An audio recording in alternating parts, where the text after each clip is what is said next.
అందరికీ నమస్కారం. నా పేరు అశ్విని తులసి. ఈరోజు మనం గురువారం ప్రత్యేకంగా చేయాల్సిన ఒక శక్తివంతమైన పరిహారం గురించి తెలుసుకుందాం. ఈ చిన్న పరిహారం చేస్తే గురుగ్రహ అనుగ్రహం పెరిగి మన జీవితాల్లో శుభాలు, శాంతి, ధనం అన్నీ కలుగుతాయి. ఆ పరిహారం ఎలా చేసుకోవాలంటే, మనం స్నానం చేసే నీళ్ళల్లో చిటికెడు పసుపు, ఉప్పు, పచ్చకర్పూరం వేసి ఆ నీటితో స్నానం చేయాలి. ఇంకా జ్యోతిష్య శాస్త్రంలో గురుగ్రహం చాలా ముఖ్యమైనది.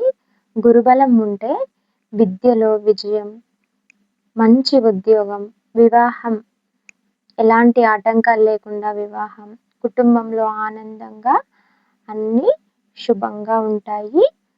అందుకే గురువారం ఈ పరిహారాన్ని పాటించండి. యెల్లో కలర్ బట్టలు వేసుకోండి గురువారం రోజు. తర్వాత ఇంటిని మీరు ఉప్పు, పసుపు కలిపిన నీటితో శుభ్రపరిచాక ధూపం.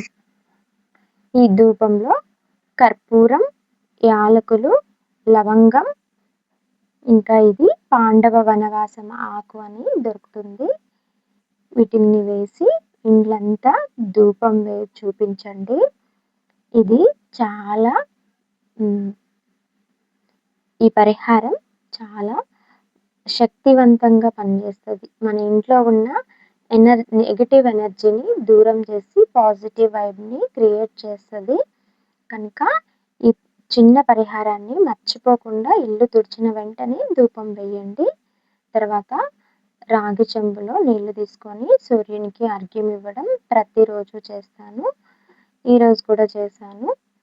తర్వాత ఇది ముఖ్యంగా గురుగ్రహ అనుగ్రహం కోసం పసుపు కలిపిన ఆయిల్లో ఒత్తులు నానబెట్టి పెట్టుకోండి. తర్వాత దీపారాధన గురువారం ఈ పసుపు కలిపిన ఒత్తులతో దీపారాధన చేయడం వల్ల గురుగ్రహ అనుగ్రహం పెరుగుతుంది. ఇంకా ముఖంలో మీకు లక్ష్మీ కళ తగ్గుతూ ఉన్నట్లు అనిపిస్తుంది. కొంతమందికి చూస్తే మొహం అంతా అసలు కళే ఉండదు. అలాంటి వాళ్ళు ఈ పసుపు రంగు ఒత్తులతో దీపారాధన చేయడం వలన రోజుకి వాళ్ళ ముఖంలో వెలుగు, కళ కనపడుతుంది, లక్ష్మీ కళ. తప్పకుండా ఈ పరిహారాన్ని ఆచరించండి. ఎవరికైతే ముఖంలో కళ తగ్గిపోతుంది అని అనిపిస్తే కనుక ఈ పరిహారాన్ని పాటించండి. తర్వాత దీపారాధన వెలిగించాక ప్రతిరోజు దీపం వెలిగించే సమయంలో ఈ శ్లోకాన్ని పఠిస్తూ దీపారాధన వెలిగించండి. శుభం కరోతి కళ్యాణం ఆరోగ్యం ధన సంపదః శత్రుబుద్ధి వినాశాయ దీపం జ్యోతి నమోస్తుతే. శుభం కరోతి కళ్యాణం ఆరోగ్యం ధన సంపదః శత్రుబుద్ధి వినాశాయ దీపం జ్యోతి నమోస్తుతే.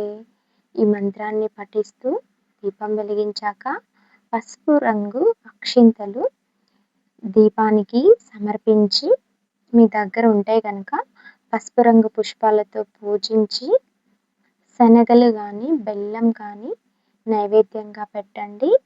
తర్వాత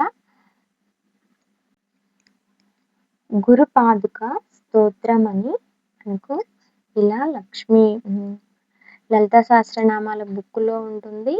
లేదంటే గూగుల్లో మీరు గురుపాదుక స్తోత్రం అని కావాల్సిన లాంగ్వేజ్లో ఉంటుంది. తీసి మంచిగా ప్రశాంతంగా కూర్చొని పఠించండి. గురుపాదుక స్తోత్రం ఒక 5 సార్లు పఠించండి. తర్వాత స్వామికి హారతిస్తున్నాను. ఇంకా విశేషమైన పరిహారం అంటే, శనగలు నానబెట్టి బెల్లం కలిపి గోమాతకు తినిపించి ప్రదక్షిణ చేయండి. చాలా మంచిది. ఈ చిన్న పరిహారం గురువారం రోజు తప్పకుండా చేయండి. మీ జీవితంలో అంతా మంచి మార్పులు చూస్తారు. సర్వేజన సుఖినో భవ. వీడియో నచ్చితే లైక్ చేసి సబ్స్క్రైబ్ చేయండి.